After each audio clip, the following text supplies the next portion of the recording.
Division algorithm for polynomials.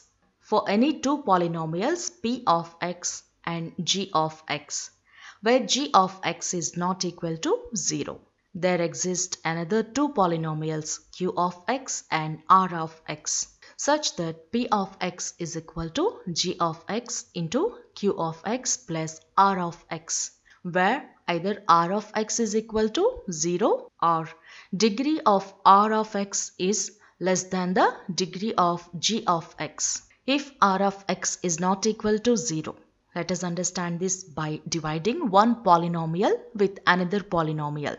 Divide x cube minus 3x square plus 5x minus 3 by x square minus 2. Here the dividend is x cube minus 3x square plus 5x minus 3. Divisor is x square minus 2. Now let us divide.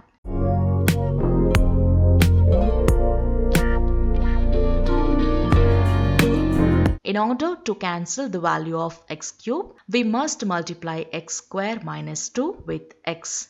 That is x square minus 2 into x. We get x cube minus 2x. Simplifying this, we get minus 3x square plus 7x minus 3. In order to cancel the value of minus 3x square, we need to multiply x square minus 2 with minus 3. Multiplying x square minus 2 with minus 3, we get minus 3x square plus 6. Simplifying this, we get 7x minus 9. We stop here since the degree of the remainder is less than the degree of the divisor. Therefore, our quotient here is x minus 3 and remainder is equal to 7x minus 9. Now, we know that dividend is equal to divisor into quotient plus remainder. When we substitute divisor, quotient and remainder in the above formula, we get x square minus 2 into x minus 3 plus 7x minus 9.